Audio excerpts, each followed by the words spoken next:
Praise the Lord. आप सबको जय मसीह की। खुदावन यीशु के नाम में एक बार फिर से आज की बुनियादी शिक्षा बेसिक टीचिंग्स में मैं आपको स्वागत करता हूं। I welcome all of you in Jesus mighty name. जैसे कि आपने आज टाइटल पढ़ा होगा कि आज हम 2025 के लिए कुछ बात करना चाहते हैं, और मैं ये विश्वास करता हूं कि यह एक भविष्यवाणी का वचन है उन सभी लोगों के लिए जो परमेश्वर से प्रेम करते हैं, जो परमेश्वर के साथ चलते हैं, जो परमेश्वर के वचन पर विश्वास करते हैं। और अगर कोई उसके साथ नहीं भी चलता तो मैं आपको कहना चाहता हूँ, आज आपको एक इनविटेशन है कि आज भी आप दुनिया को पीठ दिखाकर, परमेश्वर को अपनी शक्ल दिखाकर आगे बढ़ सकते हैं। इससे पहले कि मैं आज परमेश्वर का वचन आपको दूं, उससे पहले मैं हमेशा की तरह कुछ बात करना चाहता हूं आपसे। मेरे भाइयों, मेरी बहनों, आज का वर्ड एक भविष्यवाणी का वचन है। It is a prophetic word for each and everyone. और अगर हो सके तो इस वीडियो को आप दूसरों तक भी पहुंचाएं, ताकि उन्हें पता चले कि परमेश्वर उनके जीवन में आने वाले दिनों में क्या करना चाहता है। आज का वर्ड एक प्रोफेटिक वर्ड है, और आप सब मेरे साथ खोल सकते हैं लूका का 18 अध्याय और उसका पहला वचन इस समय आपकी स्क्रीन पर है। यहाँ लिखा है, उसने उन्हें निरंतर प्रार्थना करना और हिम्मत न हारना सिखाया। मैं चाहता हूं आप सब ध्यान दें। आप सभी जानते होंगे कि जीसस, यीशु मसीह एक परमेश्वर है, लेकिन जब वो मनुष्य के रूप में हमारे बीच में हमारा उद्धार करने, हमें बचाने के लिए आया, तो मैं आपको बताना चाहता हूँ, यीशु ने अपना बहुत सारा समय प्रेयर में स्पेंड किया, पिता से बात करने के लिए। वो परमेश्वर होकर भी प्रार्थना करता था, तो सोचो हम इंसान होके हमें कितनी दुआ करनी चाहिए। जीसस हमारे पापों के लिए मारे गए, गाड़े गए, जी उठे। लेकिन मैं आपको बताना चाहता हूं, यीशु मसीह सिर्फ इसके लिए ही नहीं आए थे, लेकिन वो एक एग्जाम्पल हमारे सामने सेट करने आए थे कि एक इंसान को कैसे और किस तरह की जिंदगी जीनी चाहिए, उसे किस तरह का जीवन निर्वाह करना चाहिए। और बाइबल कहती है यीशु खुद भी प्रार्थना करते थे, और उसने अपने चेलों को सिखाया कि तुम्हें निरंतर प्रार्थना करना चाहिए और हिम्मत नहीं हारनी चाहिए। मेरे भाइयों, मेरी बहनों, मैं आपको बताना चाहता हूं, परमेश्वर के वचन में लिखा है कि जब अब्राहम ने अबीमेलेक के परिवार के लिए प्रार्थना की, बाइबल कहती है उनकी स्त्रियों के गर्भ खुल गए। अगर आप बाइबल को आराम से पढ़े तो एलिया ने बाल के नबियों के सामने प्रार्थना की, और लिखा है आसमान से आग गिरी। दानियल ने प्रार्थना की, अगले ही पल शेरों के मुंह बंद हो गए। आप पढ़ सकते हैं यहोशापात ने प्रार्थना की, और बाइबल कहती है 3 देशों के ऊपर खुदा ने उसको जय दी। अगर आप प्रभु के वचन को आराम से पढ़ें तो आपको पता चलेगा कि कैसे एलीशा ने प्रार्थना करके एक मुर्दे को जिंदा किया, एलिया ने आग मंगाई, नेहमिया ने दीवार बनाई सिर्फ 52 डेज में, क्योंकि ये दीवार बनाने का काम प्रार्थना और उपवास के साथ किया था।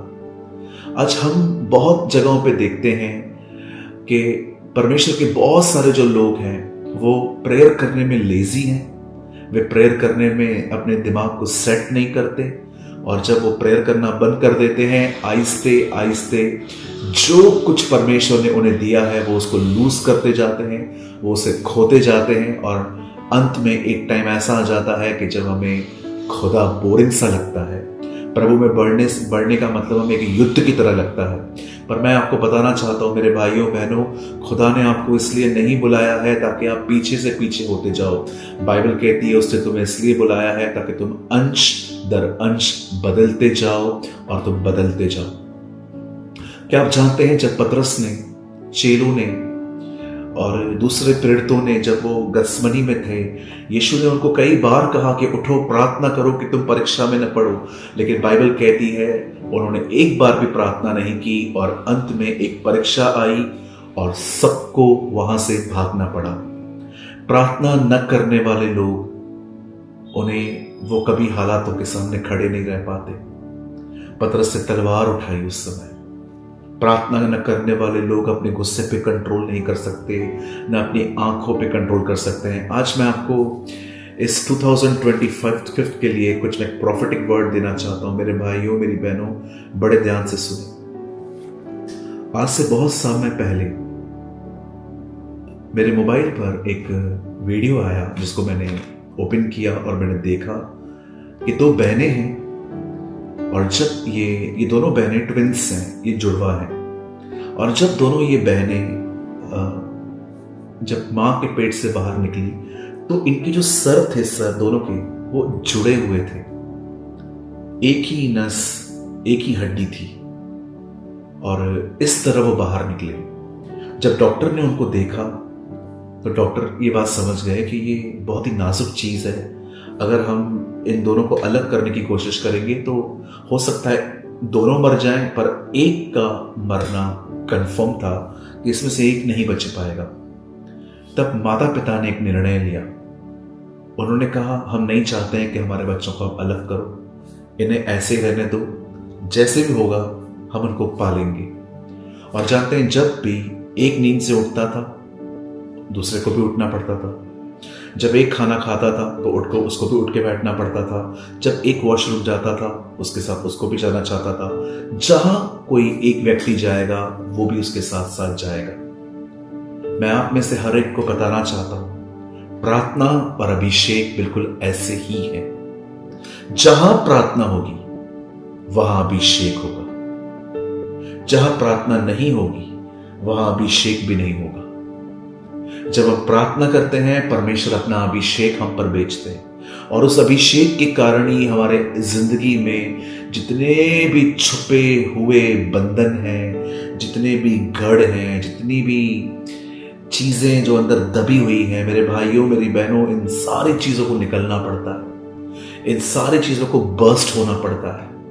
क्योंकि बाइबल कहती है अभिषेक जुओं को तोड़ता है। मैं आप में से हर एक को आज मैं आपके लिए एक भविष्यवाणी करता हूं, यह परमेश्वर के वचन के आधार पर है। मैं आप में से हर एक को कहना चाहता हूं, अगर आप चाहते हैं कि आने वाले दिनों में परमेश्वर की महान सामर्थ, उसका अभिषेक आपके जीवन पे आए, तो मैं आप में से हर एक को कहना चाहता हूं, मेरे भाइयों, मेरी बहनों, प्रार्थना करने वाले व्यक्ति बने। याद रखिए, 2025 प्रार्थना करने वाले योद्धाओं का साल है। ये एक ऐसा साल है जब परमेश्वर उन लोगों को अपनी उपस्थिति में ले लेगा जो लोग प्रार्थना करते हैं। परमेश्वर उन्हें बुद्धि देगा जो प्रार्थना करते हैं। प्रभु उनको समझ देगा जो प्रार्थना करते हैं।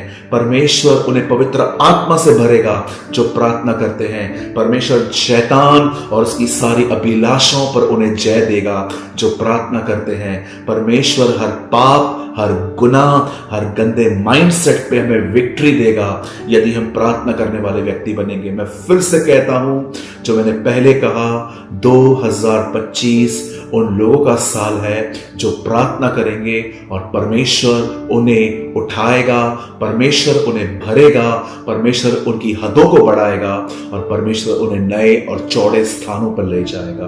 मैं आपको कहना चाहता हूं, जितना हो सके परमेश्वर से बात करिए, अपनी कमजोरियों के बारे में, अपने रॉन्ग माइंडसेट के बारे में, अपने उस जिंदगी के लिए जिसमें आपसे गुनाह होता है। बाइबल स्टडी के लिए प्रार्थना कीजिए। मैं आपको कहना चाहता हूं, उपवास कर पाए इसके लिए प्रार्थना कीजिए। हर चीज जो है वो प्रार्थना में लेकर आइए। मैं आपको कहना चाहता हूं, और आप हर जगह पे परमेश्वर का हाथ देखोगे।